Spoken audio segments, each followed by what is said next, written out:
Assalamu alaikum warahmatullahi ta'ala wabarakatuh. Kun san me jama'a, na rantsi da Allah, kun ga wannan sofi a can take kowa wallahi makaryaciya ce. Zancen da ta yi nan yan umaran nan gaskiya ban yadda da shi ba. Kun san me yasa nace ban yadda da ku ba da shi ba? Ta ce promise akai umara miliyan 1.150 tsakani da Allah mu gaya kan mu gaskiya mu yi wa kan mu adalci. Yanzu kwanaki aka kawo wasu su 40 na rantsi da Allah wata tsohuwa tafiya ba ta iya yi.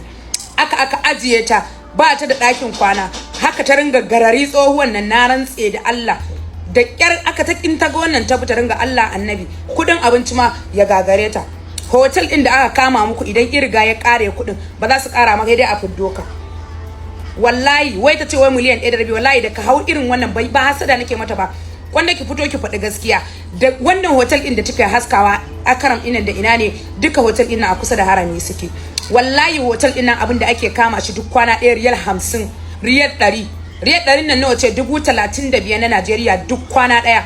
Kaga hotel din Madina nawa za a kama, umarar sati nawa ake koda sati biyun ne ka gani duk a miliyan 1.150. wuyata ɗaya dai kawai ka shiga hannunsu. Wallahi idan ka je ka dankara kuɗinka to kuma kafin bizar ta fito an ringa ce ma yau gobe jibi gata sai kai wata nawa ma baka zo ba.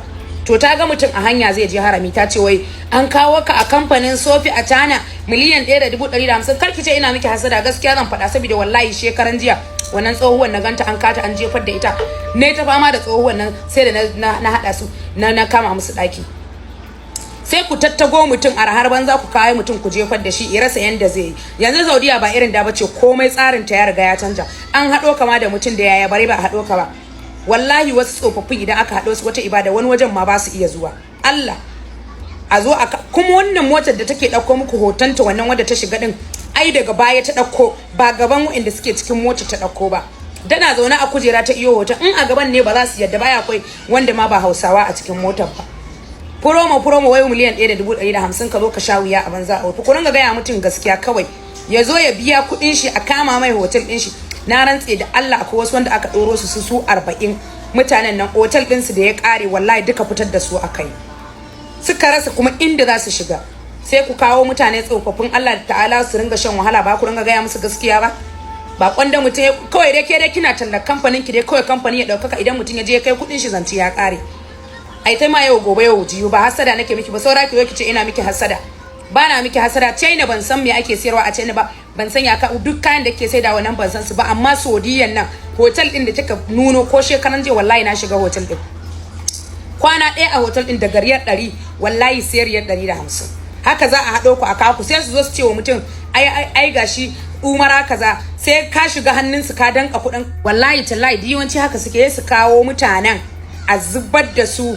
Eja yana Najeriya, kai kana ejan yana Najeriya ya hankado su.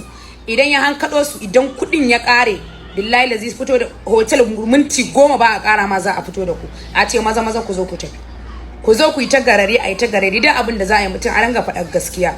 Kwanda ba ku ce miliyan 1.5 ba, kwanda mutum ya cika maka yanda zai ji daɗi ya zo ya koma. Ni gaskiya zan faɗa ko za ku zage dole sai na gaya miki gaskiya, kuma ni ba hasada nake miki ba. Wannan hotel din da kika shiga kike cewa a zo gashi na rantse da Allah hotel din nan duk kin gaje shekaran jiya ma sai da na shiga hotel din nan. Naje ina idan alhazawa suka je naje nake siyo kaya wallahi tallahi duk kwana 150 wallahi wata tsohuwa ba ku ganta a gurin a zaune abin tausayi kudin ta ya kare sun fito da ita yan hotel din. In dai wanda mutum ya cika maka kudi kar ka yi wa mutum ƙarya, ya cika maka kudi kawai ka doro mu ayan Allah ya zo yayi ibada sai ya koma cikin koshin lafiya. Amma sai ku ce a zo promise wai miliyan 1.150. Haba jama'a mu gaya kan mu gaskiya. Wannan hotel din da ta shiga take talla na rantsi da Allah kwanan hotel din nan riyal 100 ne riyal 150 kwana daya. Ki zo ki ce wani miliyan 1.150 Sofi a Tana ba hasada nake ka in ji uban wani ya ce ina mata hasada me zan mata ce ne take zuwa take sarin kaya, ni ma kuma kasuwanci na nake yi yauwa saboda ni gaskiya zan gaya wa mutane.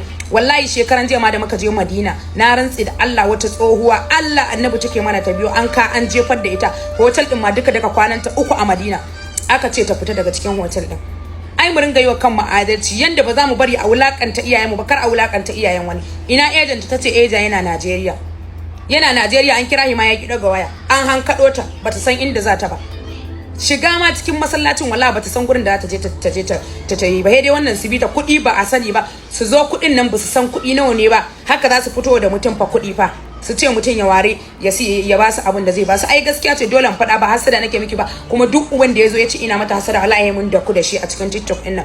Ki gyara kawai kuɗinki, kuɗi kawai a ƙara kuɗi kawai, mutane su zo lafiya su koma lafiya. Amma miliyan 1,150 ƙarya ne wallahi, kar mutum a ɗora shi a keken ɓera ya zanzare miliyan 1,150 ya bayar, ya zo na rantse da Allah a bashi wahala.